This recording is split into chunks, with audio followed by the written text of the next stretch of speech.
Be me, Amy. 28, feminist. I guess you could say I'm what the internet gets angry about. I work in HR for a tech company. I have a degree in sociology, and my friends and I unironically use words like patriarchy and systemic issues in conversation. To be clear, I'm not some screeching caricature. I just believe in equality, in women having a voice, and in dismantling old systems that hold people back. I thought I had a pretty solid understanding of how the world worked, especially the dynamics between men and women. I thought I knew it all. Then my best friend, Olivia, had her world fall apart, and it took mine down with it. Be my best friend, Olivia. Also 28.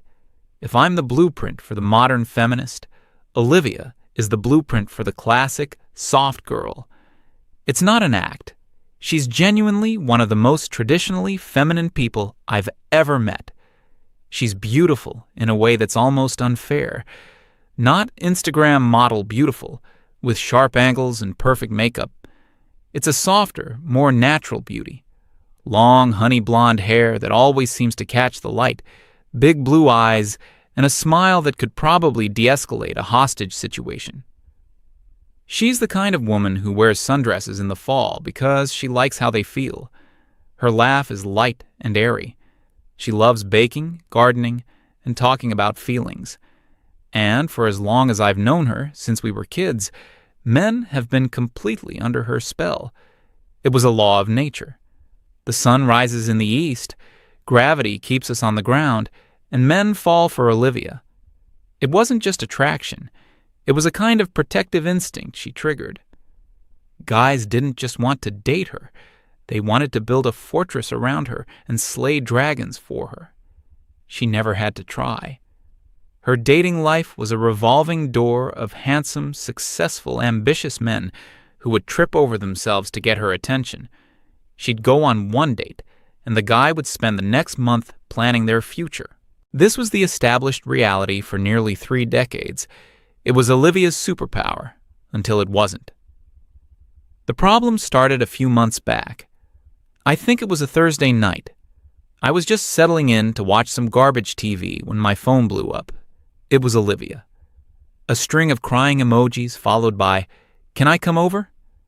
This wasn't unusual. Olivia was emotional and often needed to vent after a date, usually about how the guy was too into her, and it was overwhelming.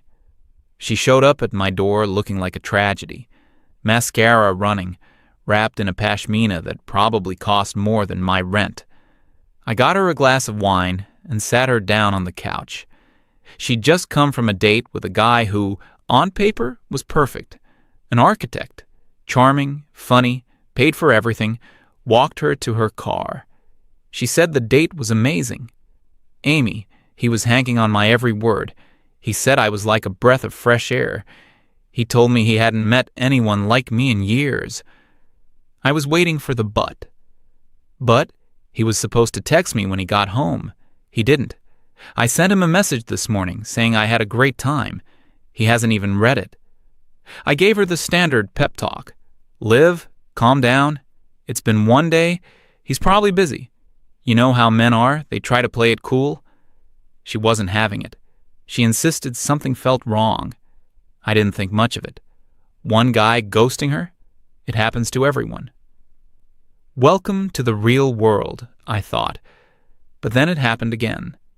A couple of weeks later, she went on a date with a different guy. A doctor, this time. Same story. Incredible first date. He was captivated by her, laughed at all her stories, told her she was special, and then nothing. Radio silence. He didn't block her. He just vanished into the digital ether. Now she was starting to panic. This was 2 in a row. A statistical anomaly in Olivia's world. My feminist brain went into overdrive. I told her it was a clear sign of the times. Men are intimidated by women who have their life together, I said, even though Olivia's life plan was famously fluid. They have commitment issues because of toxic masculinity and dating apps, I lectured. They're not equipped for a real connection with a high-value woman like you. My explanations seemed to soothe her. It wasn't her, it was them. They were broken. She was fine. The theory held up for a while. It was our shield against the confusion. The breaking point came about a month ago. She'd been talking to a new guy for a week, a lawyer.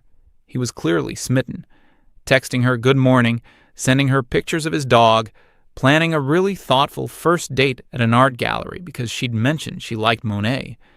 The date happened. The next day, Olivia called me, absolutely beaming. "This is it, Amy. I think this one is different. It was the most romantic, perfect evening of my life. We talked for hours. He's smart, he's kind, and he looked at me like I was magic. I was genuinely happy for her. Finally, a decent guy who wasn't a coward." 2 days later, my doorbell rang at 10 p.m. It was Olivia, completely shattered, worse than ever before. The lawyer had gone completely cold. He hadn't blocked her, but his messages were now being delivered and staying unread. He was actively ignoring her. She collapsed onto my couch, sobbing uncontrollably. "What is wrong with me?" she cried. "Am I ugly? Am I boring? Why does this keep happening? They love me, and then they just disappear, like I never existed." Seeing her so broken was awful. This wasn't just dating frustration anymore. This was a pattern that was destroying her self-esteem, the one thing that had always been bulletproof. My usual explanations about toxic men and commitment phobia sounded hollow, even to me. This was something else. A pattern this consistent couldn't just be a coincidence of running into 3 broken men in a row. There had to be a common denominator. I had to figure it out, for her sanity and maybe for my own. My whole worldview was based on a set of assumptions, and this situation was putting a huge crack in the foundation. I looked at her, crying into a cushion, the very picture of the distressed damsel she always played so well. "Okay," I said, my voice firmer than I felt. "Stop crying. We're going to figure this out, scientifically." She looked up, confused. "Give me your phone." She hesitated. "Why?" "Because the answer has to be in there," I explained. "You said the dates were perfect, so if something went wrong, it must have happened in the messages before or after. I want to see the evidence. I'm going to prove to you that these guys are the problem." My plan was to go through her chats and build a case, find their inconsistencies, their red flags, their subtle signs of being players or emotionally unavailable. I would be her lawyer, and my closing argument would restore her confidence. She wiped her eyes and reluctantly handed over her phone. It felt like I was holding a black box from a plane crash. The data inside held the answer. I made us both a cup of tea, sat down at my kitchen table, and opened the first exhibit. Case file. Number 1. The architect. I scrolled all the way to the beginning of their conversation on the dating app. Just as she said, he was the one who initiated. His first message was a compliment about her smile. The conversation flowed easily. He asked questions about her. He was engaging, witty, and respectful. No creepy comments, no generic one-word answers. He planned the date, confirmed the time, and texted her beforehand to say he was looking forward to it. My inner prosecutor was frustrated. So far, he was a model citizen. No red flags, 0. I fast-forwarded in my mind to Olivia's account of the date. Perfect. He was a gentleman. Conversation was sparkling. So the turning point had to be after the date. I scrolled past the date itself to the messages from the next day. There it was, a message from him around lunchtime. It read, "Hey Olivia, had a really great time last night. You're even more charming in person. Been thinking about our conversation and it got me curious about something. Just wondering, what's your vision for your career over the next 5 or 10 years? Got any big goals you're working towards?" I read the message twice. It seemed fine. A bit serious for a post-first date text maybe, but not a red flag. He sounded interested in her as a person. Then I saw her reply, sent a few minutes later. Olivia, hey, last night was so much fun. My career. I'm not really a career-driven person, TBH. My dream is to create a beautiful home and be a supportive partner for an ambitious man. I want to be his piece and his biggest cheerleader. I stared at the screen. Okay, a very traditional answer. A little 1950s for my taste, but it was pure Olivia. It was her honest-to-God dream. I scrolled down to see his response. There was none. That was it. The end of the conversation. He had read her message and simply never replied again. Olivia, who was watching me over my shoulder, sniffled. See? He just disappeared. I tried to spin it. Okay, wow. This guy was clearly looking for a networking opportunity, not a girlfriend. He probably wanted a partner who could co-found a startup with him. His loss. What a weirdo, asking about career goals after one date. I sounded confident, but a small seed of doubt was planted in my mind. The question wasn't hostile. It was a question about her future. Her answer defined that future as entirely dependent on someone else. His silence felt less like an insult and more like a conclusion. He got the data he needed and closed the file. I shook the thought away. All right, one weirdo down. Let's check the doctor. I pulled up the second chat. Case file number 2. The doctor. The pattern was identical. He initiated. He was charming. He was complimentary. He made a solid plan for the date. All green flags. Date happens. According to Olivia, it was magical. I scrolled to the messages from the following afternoon. I felt a weird sense of dread. Sure enough, a message from him popped up. It read, Hey Olivia, I hope you have a great day. I really enjoyed our conversation last night. It's rare to meet someone so easy to talk to. A random question for you. Since we were talking about travel and lifestyles, how do you feel about finances in a serious relationship? Are you a fan of pooling everything together, keeping things separate, or something in between? My eyes widened slightly. Another one. Another post-date interview question. This was getting strange. I looked at Olivia's reply. Olivia. Hi, you too. Oh, wow. Such a serious question, haha. I don't really think about money. It stresses me out. I feel like the man should be the provider and handle all the financial stuff. A woman's job is to make his life wonderful so he can focus on succeeding for both of them. She'd even put a little heart emoji at the end. I took a deep breath and scrolled down. His reply came an hour later. It was 4 words. Okay, I understand. Thanks. And that was it. The conversation was over. He never texted again. Olivia saw my expression. What is it? It's another weird question, right? Why are they asking these things? I don't know, I said. And for the first time, I was being completely honest. This is bizarre. My mind was racing. They're all just intimidated cowards theory was crumbling fast. These men weren't intimidated. They were qualifying. They were running diagnostics. They went on the date, confirmed the physical attraction, and basic social chemistry were there.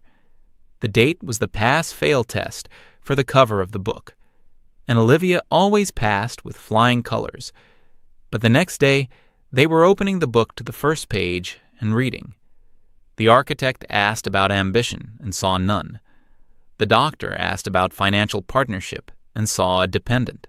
In both cases, they received an answer that was a fundamental incompatibility with the kind of partnership they were looking for.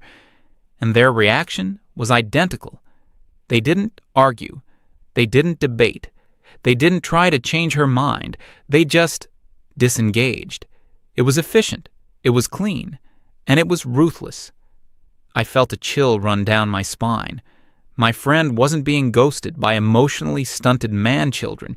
She was being disqualified by ruthless efficiency experts. I looked at Olivia's tear-streaked face. She had no idea what was happening. She was playing a game, But the rules had changed, and nobody had given her the new manual.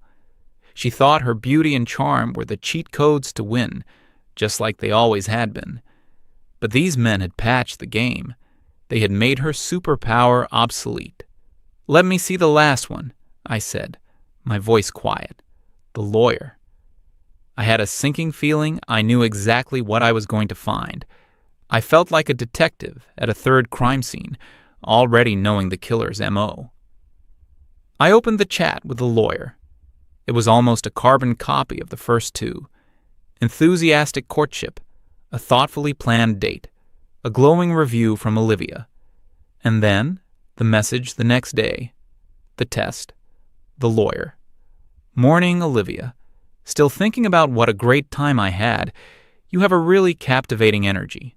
I have a question for you that might seem a bit forward, but I value honesty. What does loyalty and compromise mean to you in a relationship? And do you believe the expectations for those things should be exactly the same for both the man and the woman?" This one was the most direct, a straight shot to the heart of relationship philosophy. I held my breath as I read Olivia's response. I could almost hear her saying the words in her light, cheerful voice, completely oblivious to the fact she was taking a final exam. Olivia. "Good morning. I do too. Loyalty is super important. I think a man should be 100% loyal, like a rock, no matter what. That's his role, to be strong and faithful for his woman. A woman is more emotional, you know? She needs understanding, and compromise is mostly on him, because his job is to make his woman happy and feel secure. If she's happy, everyone is happy." I closed my eyes. I didn't even need to scroll down. I knew what I would find. Nothing. He had read her answer and never typed a single letter in response. He hadn't even given her the courtesy of a "thanks for your honesty." He had simply absorbed the information and vanished. 3 for 3. The pattern was no longer a theory. It was a proven theorem. I put the phone down on the table with a soft click. The silence in my kitchen was deafening. The truth was laid out in front of me, in black and white chat bubbles on a glowing screen. The problem wasn't them. It was her. And the most terrifying part, the part that was making my HR-trained, feminist theory-filled brain short-circuit, was that I couldn't even blame them. Their questions were logical. They were the 3 pillars of a modern, long-term partnership: professional ambition, financial strategy, and core values. These men weren't looking for a pretty accessory. They weren't looking for a damsel to rescue. They were looking for a co-pilot. And Olivia, my beautiful, charming, wonderful best friend, was applying for the job with a resume that just said, "I'm pretty."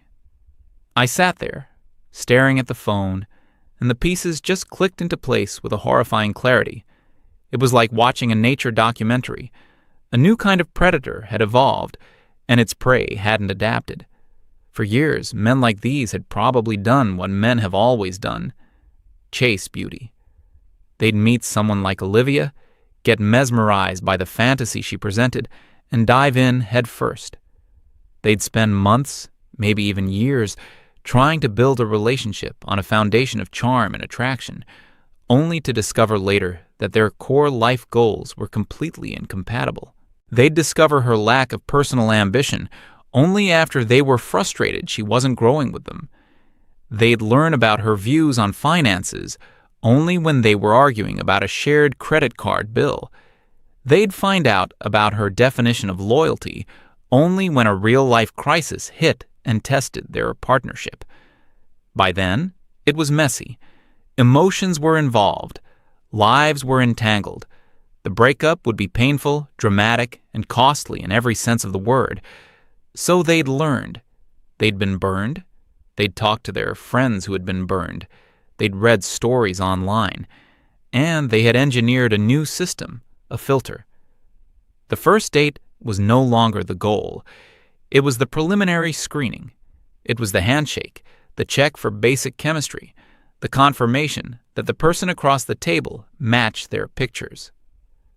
The real interview happened the next day, In the cold, rational light of a text message, they were asking the big, uncomfortable deal-breaker questions up front. They were ripping the Band-Aid off immediately. What are your goals was a test for drive and independence. How do you view money was a test for financial compatibility and a willingness to be a partner, not a dependent. What is loyalty was a test of core values and a check for double standards. Olivia had failed all 3 tests spectacularly. She wasn't just giving the wrong answers. She was giving the exact answers that would send a modern, partnership-oriented man running for the hills. She was articulating a vision of a relationship that was, for them, a nightmare scenario.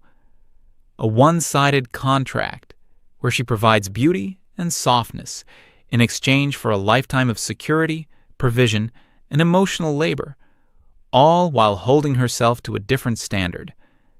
And the men's response was the most brutal, efficient thing I'd ever seen. No drama, no arguments, no attempts to fix her or debate her worldview. It was a simple, silent, decisive next. They were treating dating like a recruitment process for the most important job in their lives, their life partner. The cost of a bad hire was just too high. Divorce, financial ruin, years of wasted time. So they were becoming ruthless recruiters. I finally looked up from the phone and met Olivia's gaze. She was watching me, her eyes wide with a mixture of hope and fear. She was expecting me to come up with a final verdict that exonerated her, to confirm that these men were, in fact, monsters. I had to tell her the truth. I owed her that. "Liv," I started, my voice sounding strange in the quiet room. "There's a pattern here, and it's not what we thought." I took a deep breath. "They're not ghosting you because they're scared or because they're players. They're screening you." She frowned. "Screening me? For what?" "For the role of a partner," I said gently. "Look at the questions they're asking. They're not small talk. They're asking about your career plans, your financial philosophy, your core values. These are the biggest questions you can ask someone." I picked up her phone and pointed to the screen. "You go on the date. You're charming. You're beautiful. You pass the initial test. They're interested. But then they go home, think about it, and send one single targeted question to see what's underneath the surface." Her face was starting to harden. "What's that supposed to mean? What's underneath the surface?" "Your answers?" I said, trying to keep my voice even.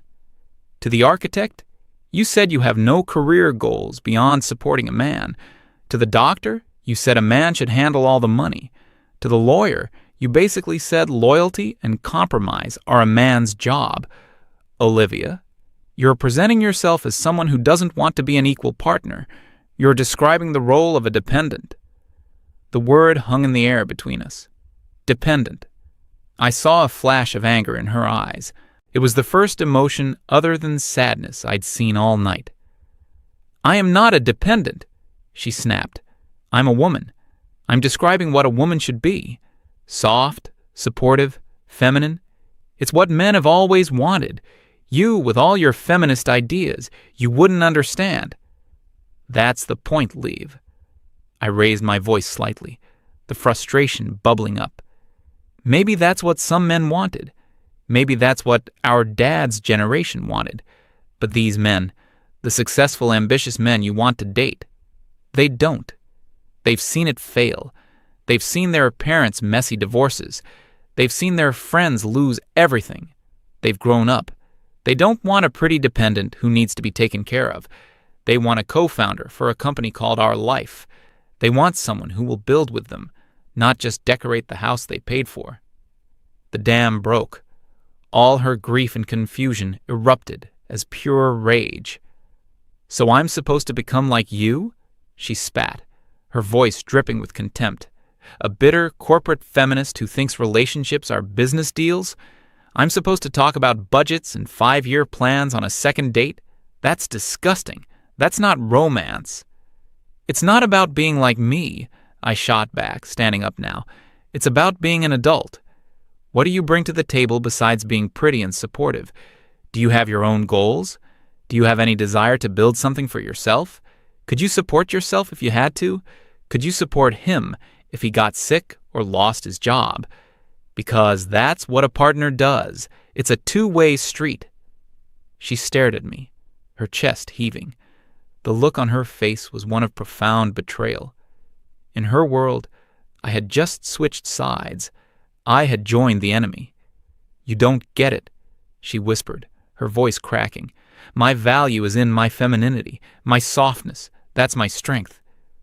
"No one is saying you have to be less feminine," I said, my voice softening again. I felt exhausted. But softness and strength aren't mutually exclusive. You can be soft and still be resilient. You can be feminine and still be a partner. But your version of femininity sounds a lot like learned helplessness, and these men are spotting it from a mile away. They're not being cruel, Liv. They're being pragmatic. They're protecting themselves. She just shook her head, tears welling up in her eyes again. But these were angry tears. "You're wrong," she said. "They're the broken ones, not me.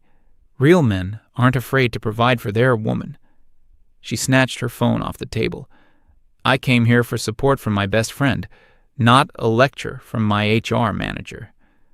Her words stung, but I knew she was lashing out because her entire worldview had just been invalidated.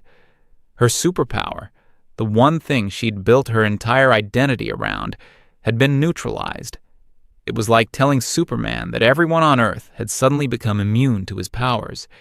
He'd still be Superman, but he'd also be useless. "I'm sorry, Olivia," I said quietly, "but I think you need to hear this.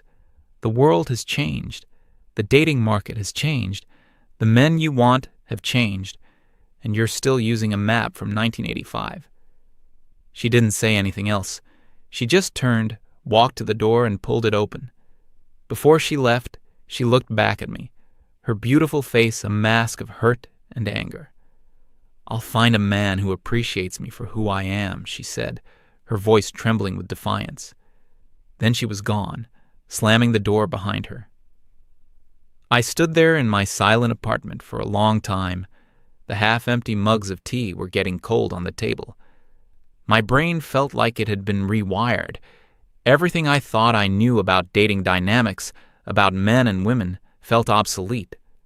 I had always operated under the assumption that men held most of the cards in the dating world, driven by simple, primal urges, while women had to be the cautious, discerning ones. But what I had just witnessed was the complete opposite. These men were the discerning ones. They were cautious. They were thinking 5 steps ahead.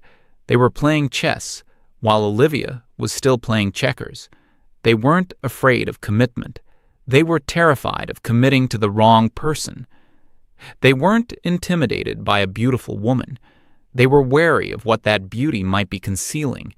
They'd learned that the prettiest flower can have the most invasive roots. My feminist lens had shown me a world of men who were afraid and inadequate. The reality was so much more complex. It showed me a world of men who were strategic. They had adapted. They had learned from the mistakes of their predecessors and were actively mitigating their risks. The preview text on Olivia's dating profiles might as well have read, "I offer beauty and compliance." And the men who were swiping right were silently thinking, "Initial interest, registered. Proceeding to phase 2, vulnerability assessment." The old saying was that men are afraid of a woman laughing at them, and women are afraid of a man killing them. Looking at this, I realized there was a new fear for men. It wasn't physical. It was systemic. It was a fear of financial and emotional annihilation, a fear of being seen as a utility, a resource to be extracted. They had figured out that the most dangerous person wasn't someone who would hurt them physically, but someone who would drain them emotionally, spiritually, and financially over the course of a decade, all with a sweet smile. Olivia wasn't a bad person. She wasn't malicious. She was just a product of a bygone era, taught a set of values that had become a liability. She was a cassette tape in a world of streaming. I haven't heard from her since that night. I see on social media she's still going on dates. Her posts are all about Twokucha's soft life and Savku's feminine energy. She's doubling down. She hasn't learned. She's hoping to find a man who hasn't either. I don't know if she'll find him. Maybe she will. But sitting there, in the wreckage of my own certainty, I understood the cold, hard text at the end of the preview. These new men aren't afraid of being alone. They're afraid of being with her. And after seeing the evidence, I can't say I blame them.